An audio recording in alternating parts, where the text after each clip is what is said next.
حضور صلی اللہ علیہ وسلم طائف گئے. یہ طائف موسم کے لحاظ سے جیسے پاکستان میں لوگ کو مری جاتے ہیں، مری مشہور علاقہ راولپنڈی سے آگے پہاڑی، وہاں ذرا درجہ حرارت کم ہوتا ہے، بلندی پہ ہے، سبزہ ہے.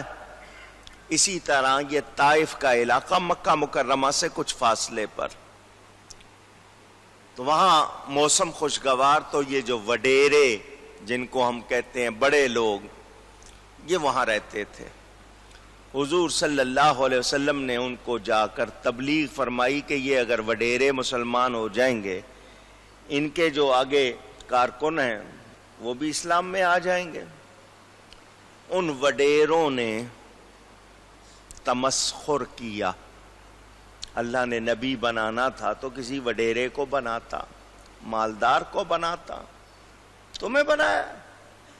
انہوں نے اپنی توہین محسوس کی کہ انہوں نے ہمارے پاس آ کر ہمیں دعوت دی ہے. انہوں نے لڑکوں کو بلا لیا، لونڈوں کو. آپ کو پتہ ہے یہ لڑکے نوجوان خالی جو ہوتے ہیں، ان کو جس کام پہ لگا دیں آپ 4 پیسے دے کر. انہوں نے کہا کہ پتھر بھر لو اور اس نبی پر اتنی سنگ باری کرو، اتنے پتھر پھینکو کہ یہ دوبارہ اس طرف رخ نہ کرے. حضور صلی اللہ علیہ وسلم ایک اونچے ٹیلے پر تبلیغ فرما رہے ہیں، قرآن پڑھ رہے ہیں، رسالت کا بتا رہے ہیں. ان لڑکوں نے پتھر مارنے شروع کر دیے. حضور صلی اللہ علیہ وسلم تنہا تشریف لے گئے تھے، کو ساتھ میں پوری جماعت لے کر نہیں گئے تھے. پتھر لگ رہے ہیں جسم پر، جسم کو کاٹتے ہیں، زخمی کرتے ہیں، خون نکلتا ہے.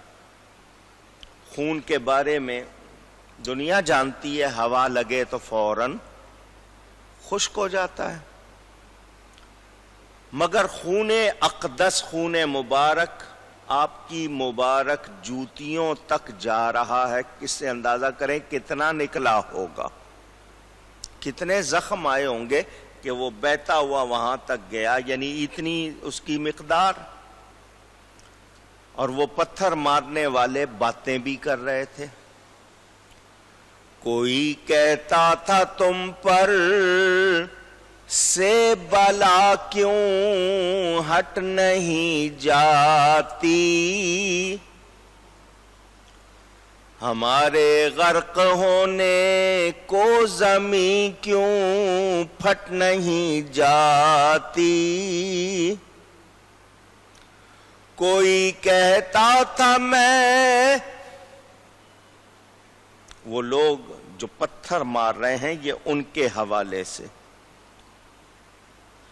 کوئی کہتا تھا میں ایسے خدا سے ڈر نہیں سکتا کہ جو اپنے پیغمبر کی حفاظت کر نہیں سکتا. معاذ اللہ، بڑی بڑی باتیں کر رہے ہیں. ادھر سرکار ان کے پتھر سہ رہے ہیں.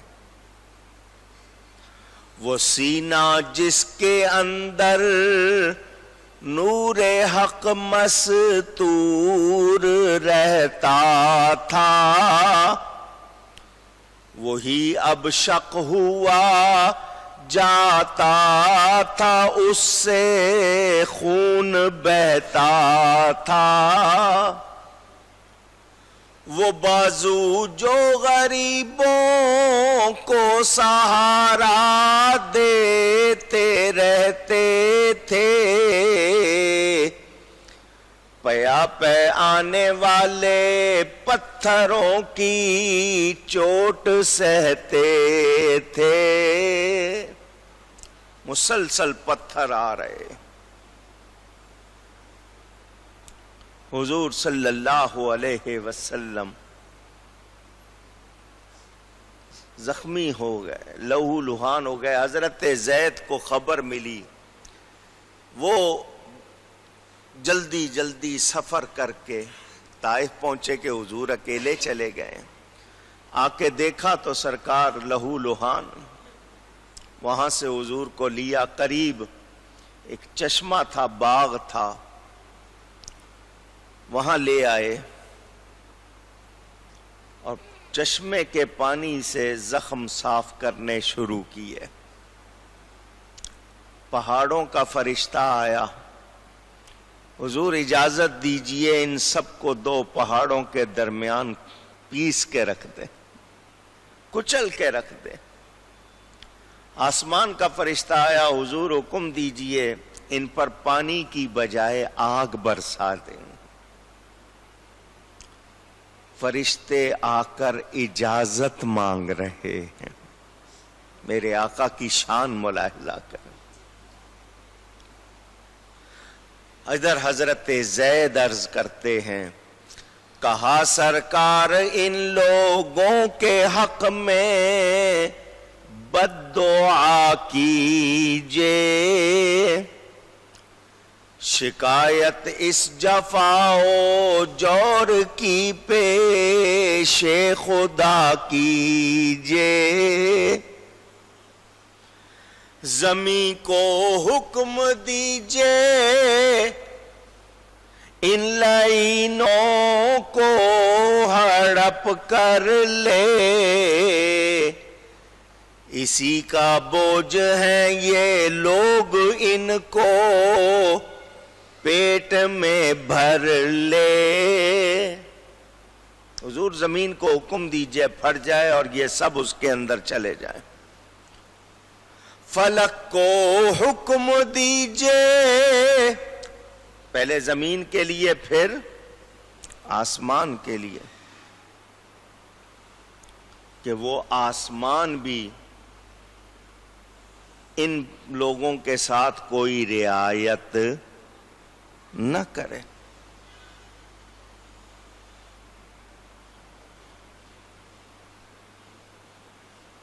فلک کو حکم دیجئے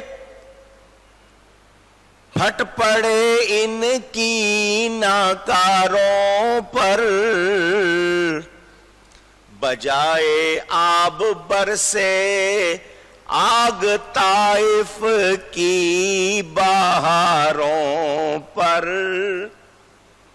پانی کی بجائے ان پر آگ برسے. فرشتے بھی کہہ رہے ہیں، حضرت زید بھی کہہ رہے ہیں. تکلیف کتنی پہنچائی تھی، برا کہا، گالیاں دیں، پتھر مارے، کتنا ظلم کیا. میرے نبی پاک صلی اللہ علیہ وسلم مسکرائے. جناب رحمت للعالمین ہنس کے فرمایا کہ میں اس دہر میں قہر و غضب بن کر نہیں آیا. اللہ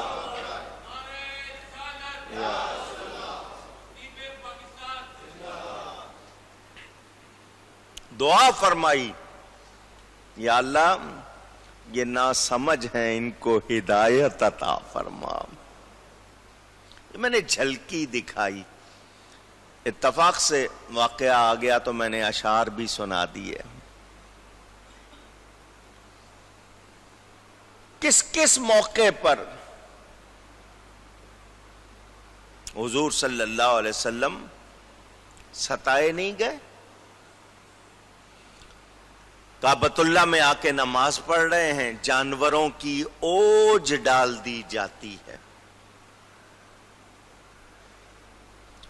آپ کی مبارک گردن میں چادر ڈال کے بل دیے جاتے ہیں، زبان اقدس اور آنکھیں باہر نکل آتی ہیں، پھر بھی بد دعا نہیں فرمائی.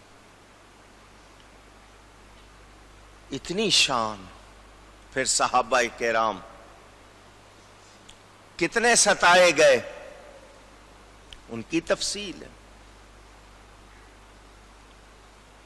کیا کیا ان کے ساتھ کیا گیا؟ سوشل بائیکاٹ، بات نہیں کرنی، ملنا نہیں ہے، کوئی رابطہ نہیں رکھنا، بول چال میل جول بالکل بند۔ شیب ابی طالب میں رہنا پڑا، اپنا شہر ہے، ارد گرد رشتہ دار ہیں، برادری ہے، بول چال میل جول بند، کھانے کو کچھ نہیں، جو کوئی بات کرے گا اس کے ساتھ بھی، جو کوئی ملے گا اس کے ساتھ بھی۔ اتنا سخت وقت۔ مجھے نہیں سمجھ آتی وہ لوگ جو اسلام کے بارے میں غلط باتیں کرتے ہیں۔